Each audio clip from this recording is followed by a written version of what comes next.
என் அன்பான பிள்ளையே, ஆண்டவரே, நீங்க என்கிட்ட பேசுறீங்களா? என் ஜெபத்துக்கு பதில் கொடுக்குறீங்களா? நான் காத்திருக்கிறது உங்களுக்கு தெரியுதான்னு நீ பல தடவை கேட்டுடலாம்.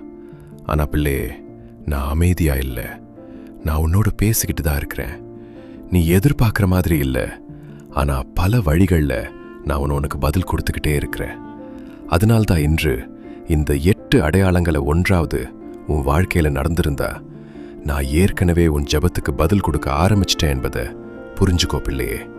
நான் உன் வாழ்க்கையில் வேலை செய்து கொண்டிருக்கிறேன். முதல் அடையாளம், என் வார்த்தை உனக்கு உயிருள்ளதாய் மாறும். பிள்ளையே, நீ பல வருடங்களா வேத வசனங்களை கேட்டிருக்கலாம், பல தடவை படித்த வசனங்களா கூட இருக்கலாம். ஆனால் ஒரு நாள் அதே வசனம் திடீர்னு உனக்காகவே எழுதப்பட்ட மாதிரி தோணும். அது வெறும் வசனமா தெரியாது, என்னோட சத்தமா கேட்கும். நீ பயத்தோடு இருக்கும்போது, பயப்படாதே, நான் உன்னோட இருக்கேன்னு ஒரு வசனம் உன் கண்களுக்கு படும். நீ சோர்ந்து போயிருக்கும்போது, நான் உன்னை கைவிட மாட்டேன்னு ஒரு வசனம் உன் இதயத்தை தொடும். நீ பல நாட்களா காத்திருந்து களைத்து போயிருக்கும்போது, கொஞ்சம் பொறுப்பில்லையே, நான் வேலை செய்துட்ருக்கிறேன்னு ஒரு வசனம் உனக்கு நம்பிக்கை கொடுக்கும். நீ தனிமையில் உட்காந்து என்னை யாராவது புரிஞ்சுக்கிறாங்களான்னு நினைக்கும்போது, நான் உன்னை என் உள்ளங்கையில் வரைந்து வைத்திருக்கிறேன்னு ஒரு வசனம் உன்னை ஆறுதல் படுத்தும். பிள்ளையே, அந்த நேரத்தில் அது வெறும் வசனமா தெரியாது, நான் உன்னோட நேரா பேசுற மாதிரி தோணும். இரண்டாவது அடையாளம், சூழ்நிலை மாறாமலேயே சமாதானம் வரும். பிள்ளையே, இந்த அடையாளத்தை நிறைய பேர் கவனிக்க மாட்டாங்க. கடை இன்னும் இருக்கும், பிரச்சனை இன்னும் இருக்கும், வீட்டில் சண்டை இன்னும் இருக்கும், மருத்துவ ரிப்போர்ட் கூட மாறாமல் இருக்கலாம். ஆனால் உன் மனசுக்குள்ள மட்டும் ஏதோ ஒரு அமைதி வரும். நேற்று வரைக்கும் உன்னை தூங்க விடாத பயம் இன்னைக்கு கொஞ்சம் குறைஞ்சிருக்கும். நேற்று வரைக்கும் அழுத மனசு இன்னைக்கு கொஞ்சம் அமைதியா இருக்கும். பேங்க் பேலன்ஸ் பார்த்ததும் கலங்கிட நீ இப்போ தேவன் ஒரு வழி செய்வார்னு நினைக்க ஆரம்பிப்ப. ஏன் தெரியுமா? அது பிரச்சனை முடிஞ்சதால வந்த அமைதி இல்லை, நான் உன் இதயத்தை தொட்டதால வந்த அமைதி. நான் அதிசயத்தை செய்வதுக்கு முன்னாடி அது தாங்குற சமாதானத்தை தருவேன். மூன்றாவது அடையாளம், சில கதவுகளை மூடுவேன், சில கதவுகளை திறப்பேன். பிள்ளையே, சில கதவுகள் மூடும்போது நீ அதை இழப்புன்னு நினைப்ப. அந்த வேலை, அந்த உறவு, அந்த வாய்ப்பு, அந்த திட்டம், அது கிடைக்கணும்னு நீ அழுதுருக்கலாம். ஆனால் அது நடக்கல. அப்போ நீ கேட்டிருப்ப, ஏன் ஆண்டவரே? பிள்ளையே, நீ கதவுக்கு முன்னாடி நின்று பார்த்த, நான் கதவுக்கு பின்னாடி என்ன இருக்குன்னு பார்த்தேன். நீ வாய்ப்பை பார்த்த, நான் ஆபத்தை பார்த்தேன். நீ ஆசீர்வாதத்தை பார்த்த, நான் கண்ணீரை பார்த்தேன். அதனால சில கதவுகளை மூடின. அதே நேரத்தில் நீ எதிர்பார்க்காத ஒரு கதவை திறப்ப. நீ நினைக்காத மனிதர்களை அனுப்புவ. நீ எதிர்பார்க்காத வழிகளை உருவாக்குவ. இன்று மூடிய கதவுக்காக நீ அழலாம், ஆனால் நாளை திறக்க போகும் கதவுக்காக நீ என்ன துதிப்பாய். நான்காவது அடையாளம், நான் முகமூடிகளை கழற்றுவேன். பிள்ளையே, நீ நம்பின எல்லாரும் உன்னை நேசிக்க மாட்டாங்க. நீ நல்லவங்கன்னு நினைச்ச எல்லாரும் நல்லவங்களா இருக்க மாட்டாங்க. யார் உனக்காக இருக்கிறார்கள், யார் உன்னை பயன்படுத்துகிறார்கள், யார் உன்னை விட்டு போக போகிறார்கள், எல்லாம் புரிய ஆரம்பிக்கும்.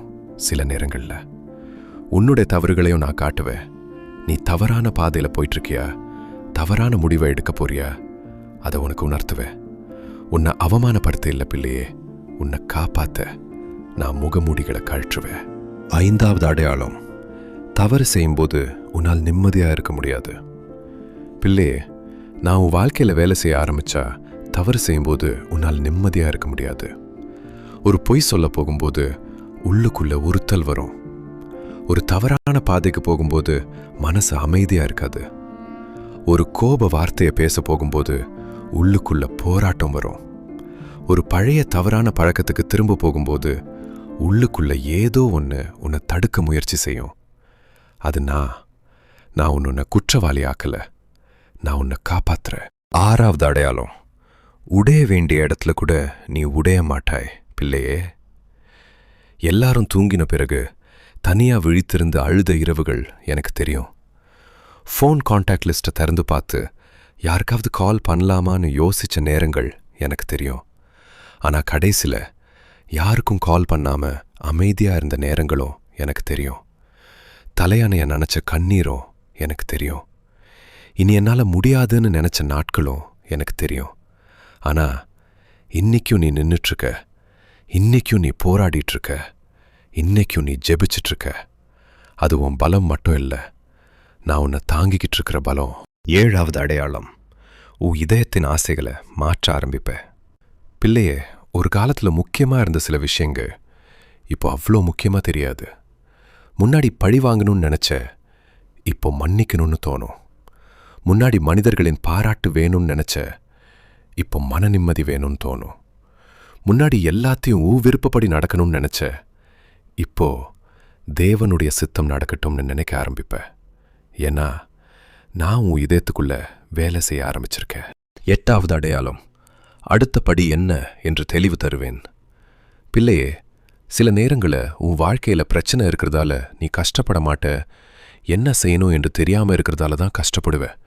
எந்த வழியில் போகணும், இந்த வேலையை தொடரணுமா, இந்த முடிவை எடுக்கணுமா, இன்னும் கொஞ்ச நாள் காத்திருக்கணுமா, அல்லது இந்த கதவை விட்டு வெளியே வரணுமா, இப்படி நிறைய கேள்விகளோடு நீ நிற்கலாம்.